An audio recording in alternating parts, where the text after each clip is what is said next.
২০২৪-এ ছাত্র জনতার গণঅভ্যুত্থানের পর কাঙ্ক্ষিত পরিবর্তনের মধ্যে দিয়ে যাচ্ছে বাংলাদেশ। অন্তর্বর্তী সরকারের প্রধান উপদেষ্টা ড. মোহাম্মদ ইউনূস তার কূটনৈতিক সুনামকে কাজে লাগিয়ে এ দেশের পরিবর্তনের গতিশীলতাকে সামলে যাচ্ছেন নিপুণ হাতে। বিশ্লেষকরা একে বলছেন 360 ডিগ্রি কূটনীতি, যেখানে পূর্ব পশ্চিম, উত্তর দক্ষিণ সব দিককেই ছাড়িয়েছে তার কূটনৈতিক উদ্যোগ। আগে ভারত কেন্দ্রিক পররাষ্ট্রনীতির ধারা থেকে সরে এসে ইউনূস প্রশাসন আস্থা ও নিরপেক্ষতাকে ভিত্তি করে গড়ে তুলছে নতুন এক কূটনৈতিক বাস্তবতা।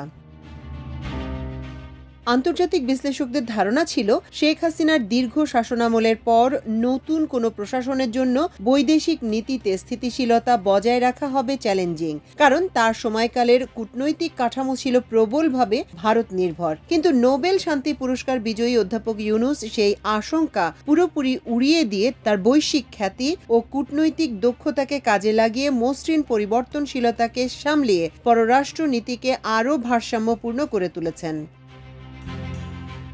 গত ২০২৪ সালের আগস্টে দায়িত্ব পালনের পর থেকে ড. ইউনূস দ্বিপাক্ষিক ও বহুপাক্ষিক উদ্যোগের মাধ্যমে উচ্চ পর্যায়ের কূটনৈতিক তৎপরতা জোরদার করেছেন। এর লক্ষ্য ছিল দেশের অভ্যন্তরীণ সংবেদনশীল রূপান্তর এবং দ্রুত পরিবর্তনশীল আঞ্চলিক ভূ রাজনীতির প্রেক্ষাপটে বাংলাদেশকে বৈশ্বিক অঙ্গনে নতুন করে দৃঢ় অবস্থানে দাঁড় করানো। অধ্যাপক ইউনূসের নেতৃত্বে প্রথম কূটনৈতিক সাফল্য আসে সংযুক্ত আরব আমিরাতে। ছাত্র আন্দোলনের পর বিক্ষোভে অংশ নেয় শতাধিক বাংলাদেশি শ্রমিককে সাজার আদেশ দিয়েছিল দেশটির আদালত। তবে প্রধান উপদেষ্টা ড. ইউনূস ও আমিরাতের প্রেসিডেন্ট শেখ মোহাম্মদ বিন জায়েদ আল নাহিয়ানের সরাসরি আলোচনার পর তাদের মুক্তি দেয়া হয়।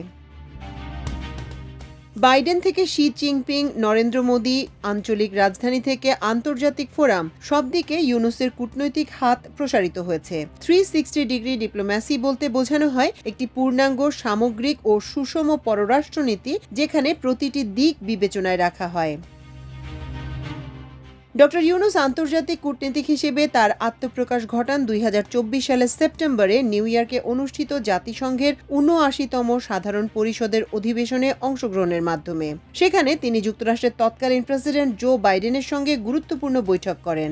এরই ধারাবাহিকতায় ২৬শে সেপ্টেম্বর একদিনে ১৬টি উচ্চ পর্যায়ের অনুষ্ঠানে অংশ নেন প্রধান উপদেষ্টা, যা আন্তর্জাতিক অঙ্গনে বাংলাদেশের অবস্থানকে এক নতুন উচ্চতায় পৌঁছে দিয়েছে। জাতিসংঘে দেয়া ভাষণে অধ্যাপক ইউনূস বিশ্ব সম্প্রদায়ের প্রতি আহ্বান জানান নতুন বাংলাদেশের সঙ্গে যুক্ত হওয়ার। বাংলাদেশের রাজনৈতিক পরিবর্তনের পর অক্টোবরের শুরুতে প্রথম বিদেশি রাষ্ট্রপ্রধান হিসেবে মালয়েশিয়ার প্রধানমন্ত্রী আনোয়ার ইব্রাহিম ঢাকা সফর করেন। এটি বহির্বিশ্বে প্রধান উপদেষ্টা অধ্যাপক ড. মোহাম্মদ ইউনূসের নেতৃত্বাধীন অন্তর্বর্তী সরকারের প্রতি দৃঢ় সমর্থনের বার্তা দেয়।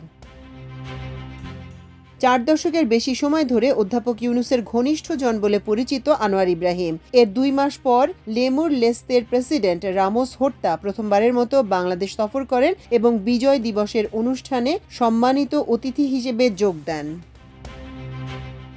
প্রধান উপদেষ্টা ড.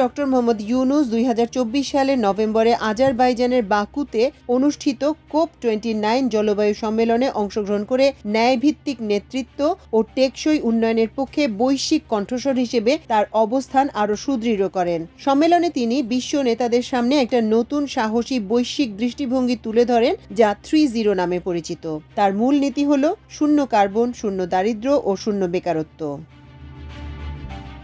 চলতি বছর ১৩ থেকে ১৬ মার্চ জাতিসংঘের মহাসচিব অ্যান্তোনিও গুতেরেস বাংলাদেশ সফর করেন। এই সফরকে প্রধান উপদেষ্টা অধ্যাপক মোহাম্মদ ইউনূস আন্তর্জাতিক মর্যাদা ও সক্রিয় কূটনীতির একটি শক্তিশালী স্বীকৃতি হিসেবে দেখা হয়। দেশের ইতিহাসের অন্যতম জটিল মানবিক ও রাজনৈতিক পরিবর্তনের সময় তার গর্বিত নেতৃত্বের স্পষ্ট প্রতিফলন এই সফর। ঢাকায় জাতিসংঘ মহাসচিব তরুণ নেতাদের সঙ্গে সাক্ষাৎ, নাগরিক সমাজের সঙ্গে আলোচনা এবং জাতিসংঘের ফ্যাক্ট ফাইন্ডিং মিশনের সুপারিশ সম্পর্কেও মত বিনিময় করেন, যা জুলাই-আগস্ট আন্দোলনের প্রেক্ষাপটে গুরুত্বপূর্ণ।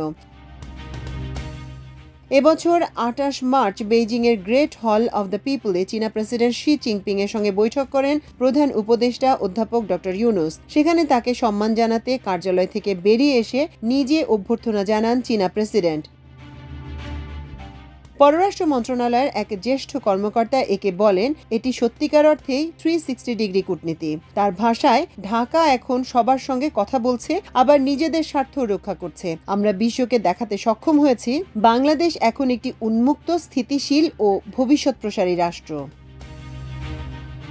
প্রেসিডেন্ট ডোনাল্ড ট্রাম্পের নতুন প্রশাসন ও বাংলাদেশের রাজনৈতিক পরিবর্তনের প্রেক্ষাপটে কিছুটা অনিশ্চয়তা দেখা দিলেও 2025 সালের এপ্রিল মাসে যুক্তরাষ্ট্রের পররাষ্ট্র দপ্তরের দুই জ্যেষ্ঠ কর্মকর্তা নিকোল এ চুলিক এবং অ্যান্ড্রু হ্যারাপ ঢাকা সফর করেন। তারা ডক্টর ইউনূসের সঙ্গে বৈঠক করেন। এ সময় আঞ্চলিক নিরাপত্তা, রোহিঙ্গা সংকট, গণতান্ত্রিক শাসন ব্যবস্থা, প্রাতিষ্ঠানিক সংস্কার, শ্রম অধিকার এবং তথ্য প্রযুক্তি ও তৈরি পোশাক খাতে মার্কিন বিনিয়োগ সম্প্রসারণের বিষয়ে আলোচনা হয়।